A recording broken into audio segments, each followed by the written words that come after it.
Hello JCA, I am excited to be back with you on this beautiful Sunday, and I'm going to be cooking a delicious, vegan, healthy meal today. So I'm going to be making roasted eggplant, chickpeas, and tomatoes. This is going to be an awesome side dish for whatever else I feel like cooking later tonight, or you can make it your entire meal because it will have a healthy combination of protein, resistant starch, and vegetables. And that's always the combination that I try to teach people to eat in proper proportions. So 50% of your plate fruits and vegetables, 25% protein, and 25% resistant starch, and you'll be getting that between the chickpeas, the roasted eggplant, and tomatoes. I'm also adding some onions and garlic and the tomatoes. So you're gonna get that really delicious mixture, and I think you're gonna love it. So let's get started. So first, I thought I would talk a little bit, and I hope you can see everything. My head might get a little cut off, but I think you'll be able to at least get the idea of what I'm doing. I thought I would talk a little bit about some knife and cutting skills today. So I always start with a really good cutting board. I think I would recommend using a bamboo cutting board whenever possible because it's solid. The nothing will get the material won't get leached into your food at all. So bamboo cutting board is what I recommend. And I also recommend getting a really good, nice chef knife. So either a 6-inch or an 8-inch chef knife that is light, so it's not too heavy and it doesn't feel, hard to be using over it, like holding it, and you don't hurt your hands because it's so heavy, but also that it's very sharp. The sharper it is, the less chance you will have of hurting yourself, of cutting yourself. So making sure that the knife is really sharp, light in your hand, and either 6 or 8 inches chef knife is what I recommend. And again, using a bamboo cutting board, one that is solid and stays flat on the table. I know there are some cutting boards that sort of have like a little stand, and I don't like that because they always seem to wobble and shake. So getting one that stays flat on the table is really, really great. Okay, so to start, and I have talked about this in the past, is no matter what you're cooking, no matter how round, or cutting I should say, no matter how round it is, the number one first thing to do is cut a flat edge so that you can lay the food flat on the cutting board and it won't wobble, and that way you can hold the food while you're chopping it. So I'll show you as an example. This is my huge eggplant that I received this week from Misfits Market, which is the local, they deliver locally grown and organic fruits and vegetables. So that is an online service that I can, put in my choices of vegetables and fruits, and I get a box come to me delivered in the mail once a week or once every other week, locally grown and organic, so a very great option. Okay, so I got this huge eggplant, like I said, and the number one most important thing is to hold it as tightly as you could to hold the food down so that it's not moving. And let's just cut a flat edge. That way, I will be able to then put the food flat on the cutting board, and again, it won't be wobbling, so I'll have less chance of hurting myself. I'll have a lot more stability this way. So now it's flat on the cutting board, and whether you want lengthwise or widthwise, it's up to you, but I think what I'm first going to do is cut this edge off. And I think I'm going to cut it in half because of how big it is. You might not be starting with such a big one, so you might just be able to keep it whole. But again, all the flat edges are really good to have because you could keep it flat on the cutting board with a lot of stability that way. And then it's always good to hold the food and to keep your sort of your fingers like indented in. So holding that in, and then just making your slices. So again, using a flat cutting board, a light in your hand, chef knife, and holding it, down stable is really the most important things that I would recommend. So what I'm going to do is I'm going to be roasting these, I guess they're about 1/2 inch to 1 inch slices. I probably could be cutting them a little bit thinner, but I'm excited to sort of have like a meaty piece of eggplant to bite into. Sometimes if you cut them a little too thin, they get so wilted in the oven that they're much thinner. So I would prefer to keep them a little bit on the thicker side, so it's about 1 inch. So I always use the rule of thumb right there, that from the tip of my finger, of my thumb to that little wrinkly spot, the knuckle, that's about 1 inch. So that's about the size of these. So I'm going to be sticking all of these onto my stainless steel cutting board. And I recommend stainless steel because it's one of the vessels or pans that you could use that does not leach any heavy metals or any toxic chemicals into your food. So stainless steel is always my go-to when I'm cooking in the oven. The other option is cast iron. Those are the two cooking vessels that I can always rely on to have, to make sure that they aren't leaching any unwanted chemicals into your food. So for example, Teflon is not very good for you. There are unwanted chemicals in there. And even those pans and pots that list like no, forgot what that acronym is, like something with a P, no something, PF, something like that. There's still other chemicals in those pans that are not great for you. So I really do stick to stainless steel and cast iron as my only two options for in the oven or on the stove top. Okay.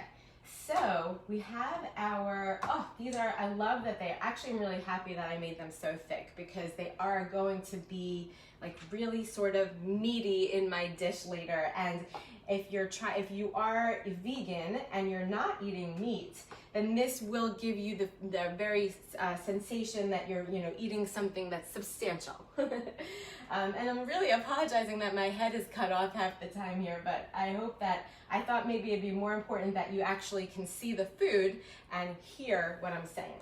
Okay, so I just have this little edge that I had left over from the first time that I cut the eggplant when I wanted to make a flat edge. That was the first important thing to do. So I'm finishing up this, and I have a separate tray of chickpeas. So I'm going to be roasting both of these trays separate in the oven at the same time. I have my oven set at 400 degrees. And I'm going to be roasting these for about 15 to 20 minutes, and I'll flip them and mix the chickpeas around halfway through, just to make sure that is complete. But I will be drizzling all of this with some good oil and seasoning it with some salt and pepper and garlic and oregano, whatever you have in the house. I always like, if you have basil, also some paprika and chili powder. And I always use a little mustard powder as well. But I wanted to also add these scallions that I also got in the same Misfits box that I was just talking about. So again, Misfits is where I get my locally grown and organic fruits and vegetables. They come in a box delivered to my house either once a week or once every other week, and you can customize the box and add on extra things too. But what I love to make with scallions like this is something that I call scallion fries. And I'm just going to cut off the edges And I'm not cutting these. I'm gonna leave, they're so beautiful. They're so healthy for you. I'm gonna leave them whole, and I'm gonna lay them down next to my chickpeas over here. So let me move my cutting board out of the way, and I'll bring over those trays to show you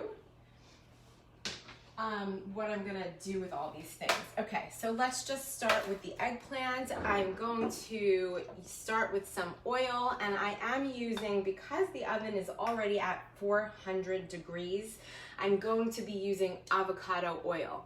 Again, I've said this many times, when you're using the higher temperatures in the oven or a high temperature on the stovetop, you want to cook with oils that don't burn, so oils that have a higher smoke point. And some examples are avocado oil, coconut oil, butter, ghee. Those are the ones that have a much higher smoke point, so you can use them when you're cooking at higher temperatures. And in my mind, 400 degrees is considered at that borderline of going to the higher temperature. So that's why I'm going to use avocado oil for these eggplant steaks, that I can call them, because I cut them so thick. So they're going to be really great later on in my dish. And I'm running out of that one, so I have another one here. I really want to make sure these are covered well with the avocado oil, because I want them to not stick. I want them to get that like sort of good oil, like good texture in your mouth when you use a good amount of that avocado oil. And so we have some salt and pepper. And I do like to add these seasonings like right before I'm about to stick this in the oven, because if you there are people who cook with eggplant, and they actually salt the eggplant first and let the water sort of start to seep out, and then wash that all off and then cook it. I actually would prefer not to do that. Number one, it's an extra step. Number two, I don't want to sort of wash off any of the nutrients. I really want to make sure the nutrients are staying intact. So I'm just going to salt and season it right before I'm about to put it in the oven, and that'll be just fine. Here I have some chili powder.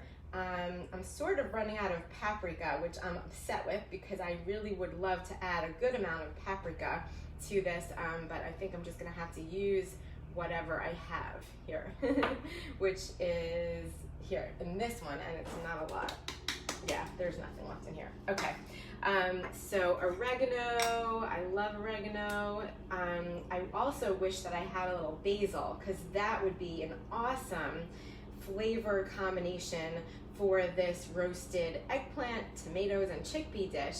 I even wish I had some basil leaves, because that, I'm going to show you a little special process that I'm going to do on top of the stovetop in a minute, and that is where I would love to add the fresh basil. But I didn't have a chance to go to the store, so unfortunately that won't be part of my meal tonight. Okay. All right, almost done seasoning, but I do have to turn all these over and do the same thing to the other side. But let me tell you a little bit more about a podcast that I did last night on the topic of stress and anxiety and how food is related to this. So, you know, we're all faced with stress, constant stress and anxiety all the time, and whatever we can do to help us cope and, you know, give ourselves moments during the day where we just clear our mind is really such an important part of our mental health. Give me 1 second. But why is food an important part of this? Let me explain to you. Food, there are 3 things that food is related to your stress, anxiety, and depression. Number 1, food gives us the nutrients that our body needs to make serotonin and dopamine and all of those hormones that we have learned are related to being happy and sad and anxious and depressed. So number one, we have to make sure we're eating the types of foods that help our body create these hormones. Number two is we have to, the gut bacteria, the bacteria that reside in our gut, they are responsible for releasing serotonin and dopamine all on their own. So separate from our body cells releasing those hormones, the gut bacteria, the bugs that live in our gut, directly affect our mood because they release those hormones. So that's really important because I talk about all the time how important it is to feed the bacteria in our gut. Every time I talk about resistant starch, the potatoes, the rice, the beans, all those foods being a part of your meals, I mean that because one of the things they're doing is those foods are feeding the gut bacteria, and we have to have good, healthy gut bacteria in order to release those happy hormones that affect our mood and our stress levels. Finally, the last way that food impacts our mood is that if we are eating foods that cause inflammation, or if we are not eating enough healthy food so that our body ends up being more inflamed, then inflammation itself will cause stress chemistry in our body. So it's really important to think about food as a way to manage your stress and anxiety and depression. Another thing that's important to think about is they have done research, and people who get less sleep, lower quality of sleep, and less duration of sleep, they actually have lower levels of some of those happy hormones. So not getting enough sleep is another way that can impact your stress and anxiety. And I think that's clear, obvious, that we all know when we don't get a good night's sleep, how we feel the next day. We feel tired and drained and not in a happy mood. So think about the way that some of these things, your food and your lifestyle behavior, yes, it's easy to blame stress on the outside world. It's very easy to blame, stress on all the things that we are doing and exposed to, and things that are happening in our families and things that are happening in the world. And it's easy to blame it on other things. But what can we do in our diet, in our lifestyle, to help us cope with all those outside things? We can take some accountability and some control over those things in order to better cope and manage those things. Okay, so unfortunately this is going to take me a little bit longer because I have to do the exact same thing over here with my scallion fries and my chickpeas. So I'm going to, oops, this is the one I emptied already. I'm going to use, again, some avocado oil because I want that higher smoke point because I'm cooking in an oven that is at 400 degrees. I'm going to season everything. This time I don't have to turn it over. I'm only going to do one side, so that'll save me a little bit of time.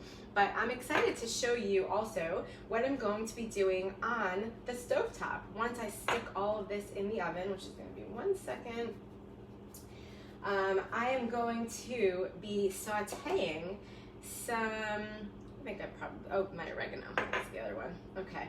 I'm going to be sauteing onions, garlic, tomato, and with some balsamic vinegar on the stovetop. And then at the end, I'm going to add in a little bit of kale because I always want to add some more greens. So did I add enough? Yes, I think I did. Okay. You guys probably think I'm crazy when it comes to my seasonings because I really overdo it.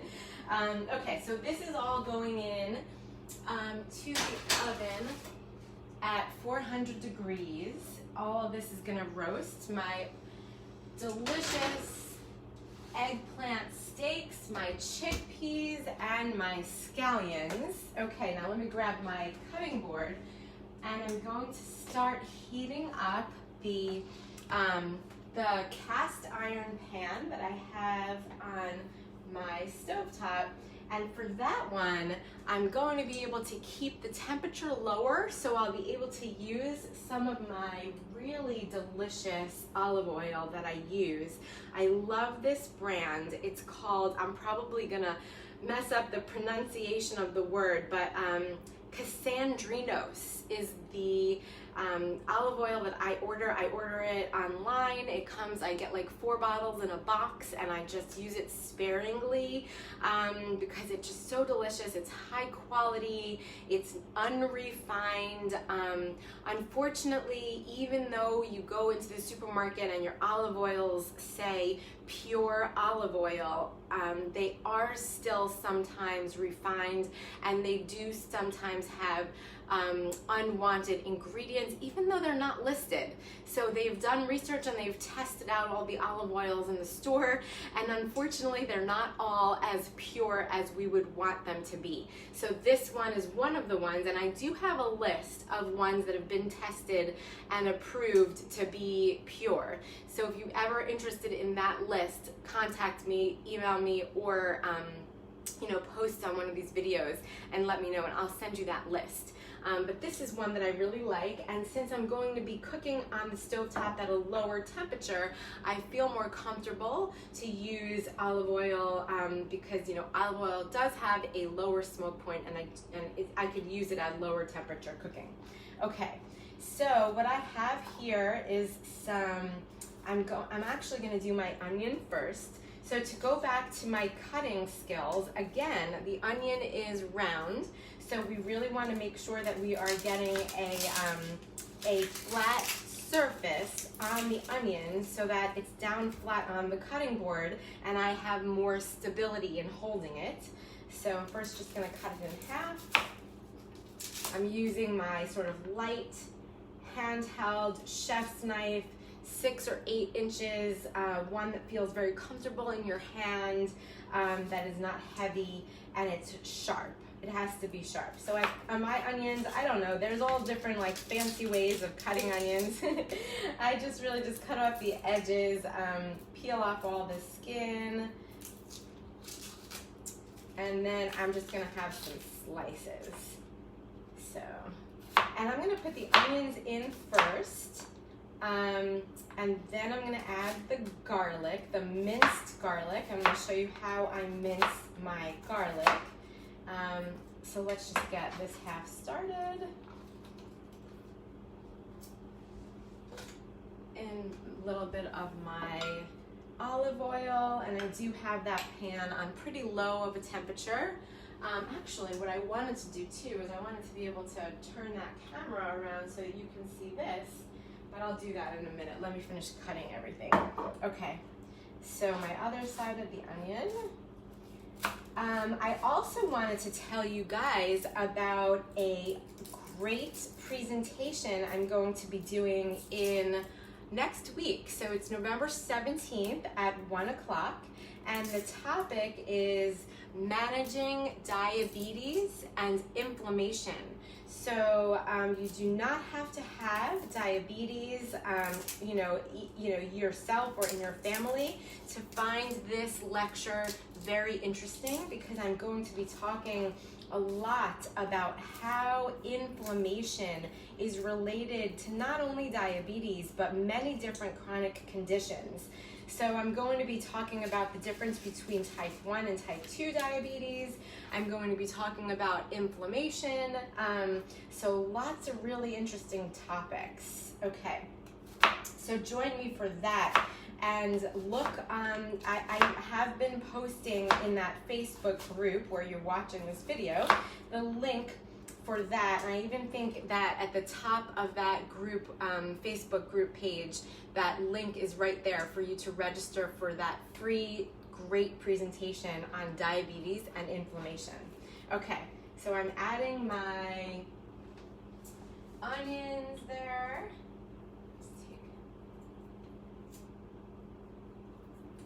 I'm adding my onions to my delicious olive oil, and what I wanted to show you is how I mince garlic. So some people kind of look at garlic and say, how in the world do we cut that up? It seems kind of like a pain, right? Let me just clean up this mess I have here. And sometimes this is not really a mess. Sometimes these edges and parts of these organic vegetables that I spend, good money on, I don't want to waste. So a lot of times those edges, if it's worthwhile, I will put them in a like a silicone little baggie, because I always try to avoid plastic. So I put those in a silicone baggie and I keep those in the freezer. And anytime I'm about to make soup or broth or sometimes even sauces for my food, I'll take out those edges from all these healthy organic vegetables that I wouldn't necessarily put in my food, like the edges of celery or stalks of things that are just harder to eat. But I do save them in the freezer and use them for broth and soups and things like that later on. Okay, so how I'm going to mince these pieces of garlic, and I kind of wish I had a couple more, but I also, like I said, didn't get a chance to go to the store. So I only have a couple. But what I do is I keep the garlic clove flat on the cutting board and give it a big smash like that. It always makes that loud sound. Because once you do that, it is much easier. You'll see it all came apart, but much easier to just grab the edge of the garlic and take like the whole piece off. So now I have the garlic in one hand and the little pieces right off. So that's the easiest way to just get rid of all those little pieces of skin from the garlic so that they're ready to get minced. So once I did all that, okay. And now what I'm gonna do is just bring you back to my light, handheld, very sharp chef's knife, which is 6 to 8 inches, and that's what you want to look for, one that just feels comfortable in your hand, that's light and very sharp. And now I have my garlic and I could literally just mince them, and I just try to keep this hand out of the picture. Some people will hold it, you can hold it with your fingers indented in, but I just try, and some people will even hold their knife like at the top like that. But either way, just always keeping your fingers away from that blade is the most important thing. Making sure that whatever vegetable or fruit you're cooking or cutting has a flat edge, and so you can keep it flat on that cutting board so that there's stability and no shaking around. And again, I mentioned at the beginning, I recommend a bamboo cutting board, one that is flat on the counter, not one that has like a stand, because that is a little more dangerous. It doesn't have as much stability. Okay, so I'm going to, using the sort of the flat knife, the flat part of my knife, I'm gonna put this right into my sauteing onions and garlic, onions on the stovetop. And once I get all this done, I am gonna bring the camera over to the other side of my kitchen so that you guys can see what I'm doing over here. But just as a recap, in the oven, I already have roasting really delicious eggplant steaks that I held flat on this cutting board, cut them into about 1 inch thick pieces on a stainless steel pan, because that's what I recommend in order to avoid getting any unwanted heavy metals in your food, stainless steel. And on a separate tray, I have chickpeas and scallions, and I love those scallions. They're gonna cook up great. I call them scallion fries, and they're so toasty and delicious when they're done. And so my final ingredient, actually I have two more ingredients here that I'm gonna show you, is my tomatoes and olives. I love the combination of tomatoes and olives. So right after the onions and garlic are sauteed enough where the onions are sort of like clear and translucent, and the garlic smells the aromas in the whole kitchen, that's when I'm gonna add my chopped tomatoes and chopped olives. So let me grab my knife again. So again, making sure that I am cutting my vegetables so that there's a flat edge that I can hold flat on the cutting board. And then I'm going to just make little chunks out of my tomatoes. Same thing out of my olives, which I'll show you in 1 second. Okay, I'm just trying to go a little quicker right now because I know I'm running out of time. Let me show you what I'll do with my olives, and then I'll just explain. I'll give a little recap on everything. Okay, so I gave myself this spoon over here.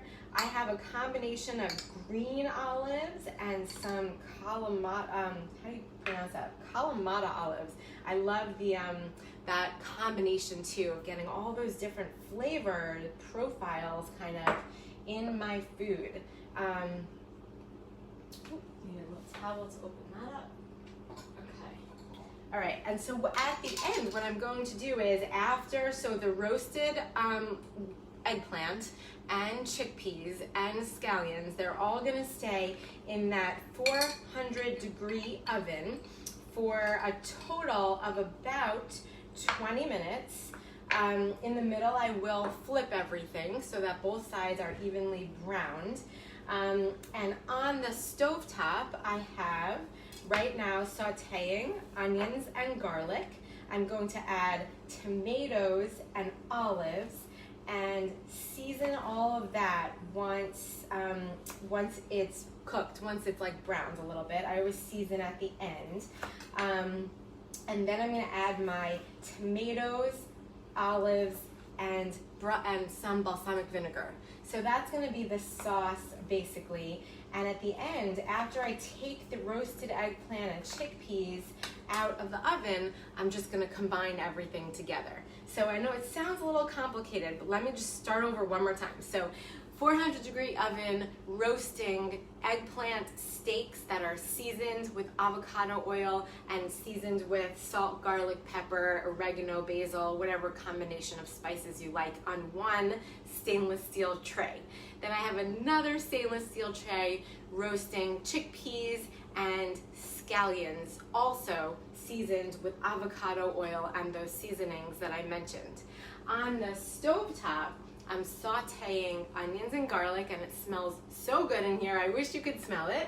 I'm going to be adding tomatoes and olives and balsamic vinegar. So that's going to be on the stovetop. And once I take everything out of the oven, and after I had turned it over and left it all in there for 20 minutes, I'm going to mix it all together on the stovetop and show you a picture of what it looks like. So I also will type in the recipe if you're interested in seeing that, but I can't wait to eat this tonight. I hope you enjoy it, and feel free to comment, let me know what your questions are, and don't forget to sign up for my great management of diabetes and inflammation presentation taking place next on November 17th at 1 p.m. So have a great weekend, everybody, a great week, and I will see you next time. See you later. Bye, everyone.